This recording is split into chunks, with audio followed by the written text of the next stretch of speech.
नमस्कार बच्चों, आज आप लोगों के लिए लेकर आए हैं जीव विज्ञान से रिलेटेड वन लाइनर क्वेश्चन जो आपके ज़्यादातर जो बोर्ड पेपर में पूछे जाते हैं उनको लेकर आज आए हुए हैं। देखिएगा, पहला हमारा क्वेश्चन क्या है बेटा, बहुत ध्यान से देखिएगा। देखिए, पहला हमारा क्वेश्चन है, वह वैज्ञानिक कौन है जिसने पहली बार रुधिर परिसंचरण की व्याख्या की थी। तो बेटा इसमें हमारा सही आंसर हो जाएगा विलियम हार्वे।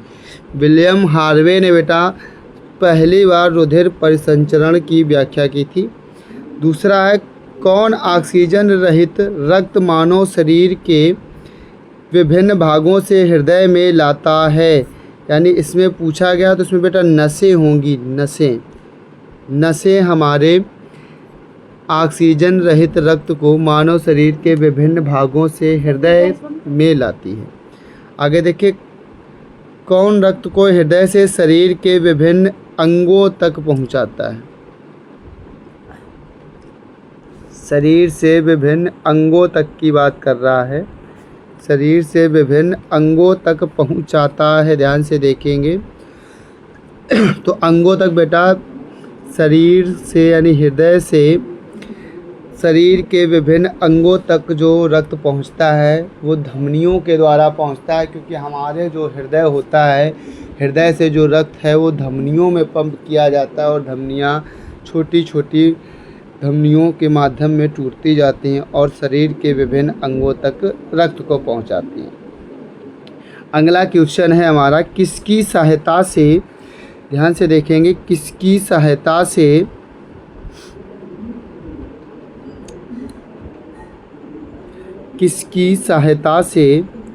रक्त द्वारा ऑक्सीजन ले जाया जाता है। किसकी सहायता से रक्त द्वारा ऑक्सीजन ले जाया जाता है। तो आप लिखोगे लोहित कोशिकाएं, इन्हीं को बोलते हैं लोडिंग कोशिकाएं। आगे देखिए, ऑक्सीजन युक्त रक्त किसके माध्यम से हृदय के बाहर बहता है। महाधमनी के माध्यम से ऑक्सीजन युक्त जो रक्त है बेटा वो हृदय के बाहर बहता है। अगला क्वेश्चन देखेंगे, वह रुधिर वाहिका कौन सी है जो रुधिर को ऑक्सीजन जनित रुधिर ले जाती है। यानी कहने का मतलब ये है कि ऐसी कौन सी नलिका है जो हृदय से ऑक्सीजन जनित रुधिर को ले जाती है। तो इसमें आ जाएगा हमारा यकृत धमनी। अगला टॉपिक देखेंगे, अगला क्वेश्चन है हमारा, जिगर से निकलकर हृदय की तरफ जाने वाले रक्त में किसकी उच्च सांद्रता होती है। पित्त के रंग कण की जो बेटा होती है वो उच्च सांद्रता होती है। अगला टॉपिक है, कौन हृदय से गुर्दों तक रक्त पहुंचाता है। यानी मोस्ट इम्पॉर्टेंट क्वेश्चन है, ज़्यादातर पूछा गया है, कौन हृदय से गुर्दों तक रक्त पहुंचाता है। तो इसमें लिखोगे बेटा वृक्क धमनी। जो हमारी वृक्क की धमनी होती है यह हृदय से गुर्दों तक रक्त को पहुंचाने का कार्य करती है।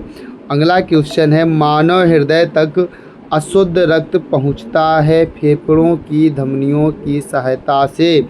मानव के हृदय तक अशुद्ध रक्त पहुंचता है।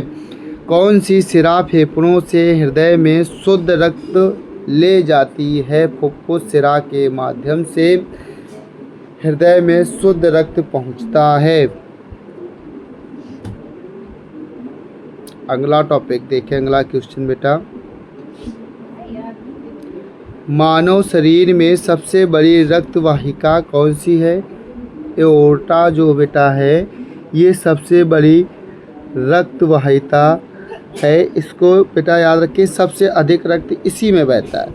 अगला पॉइंट है, एक किशोर वयस्क मनुष्य में सामान्य रक्त दाब कितना होता है। यानी एक जो किशोरावस्था वाला मनुष्य होता है उसके शरीर का जो सामान्य बेटा रक्त दाब है वह कितना होता है? ध्यान से देख लो। तो रक्त दाब बेटा 120 mmHg से 80 mmHg तक होता है।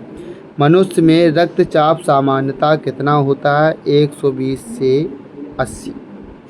रक्तदाब का नियंत्रण कौन करता है? अधिवृक्क। अधिवृक्क बेटा एड्रिनल ग्रंथि में पाए जाते हैं, ये याद रखेंगे। अगला देखें।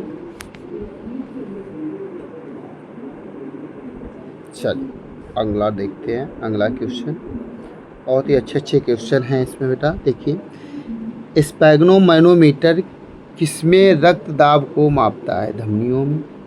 स्फेग्नोमैनोमीटर जो बेटा होता है इससे हमारा रक्त दाब मापा जाता है। यानी रक्त दाब किसके द्वारा मापा जाता है? तो आप बताओगे स्फेग्नोमैनोमीटर के द्वारा मापा जाता है। पहला क्वेश्चन यहाँ से ख़त्म, यानी यहाँ से इसी क्वेश्चन से ही एक क्वेश्चन का आंसर मिल गया। दूसरा देखिए, किसमें रक्त दाब को मापता है? तो आप लिखोगे धमनियों में जो रक्त दाब बहता है उसको स्फेग्नोमैनोमीटर से मापा जाता है। एक दवा जो हृदय के कार्य को धीमे करती है और उच्च रक्तचाप के इलाज के लिए उपयोग में लाई जाती है बेटा, इस दवा का नाम है बीटा ब्लॉकर। यानी ये हमें हमारी नसों को क्या करती है?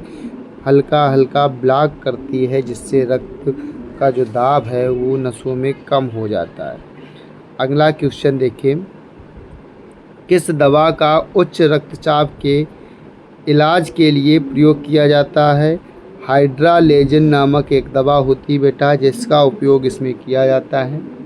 अगला क्वेश्चन देखिए, रुधिर को पतला करने के रूप में किस दवा का प्रयोग किया जाता है?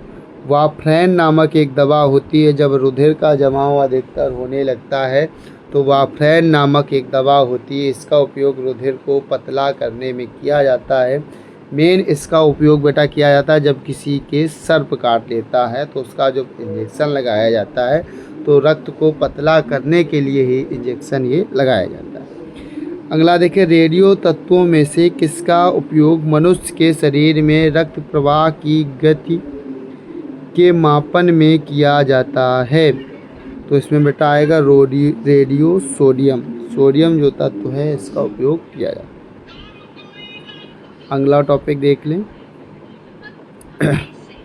मानव रक्त एक श्यान तरल है, इसकी श्यानता का क्या कारण है? रक्त में प्रोटीन, यानी क्योंकि इसके रक्त में प्रोटीन पाई जाती है जिस कारण यह तरल माध्यम में पाया जाता है।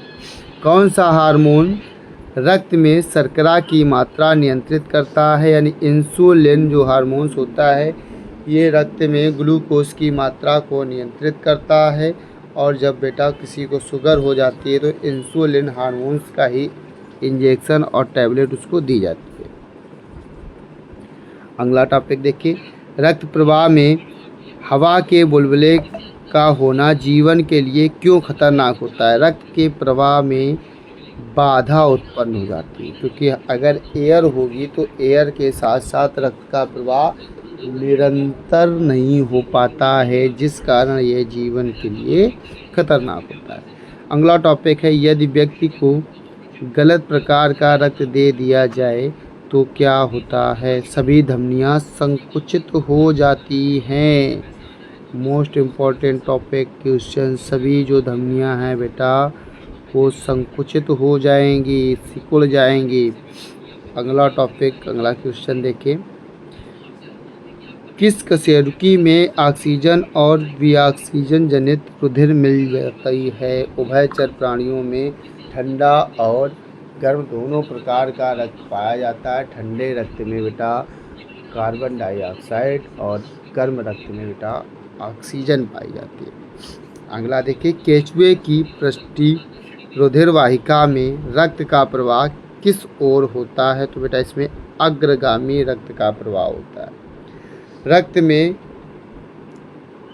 अम्ल के उच्च स्तर के कारण कौन सा रोग होता है? गाउट नामक रोग होता है। कौन सा रोग होता है? गाउट नामक। अगला देख ले।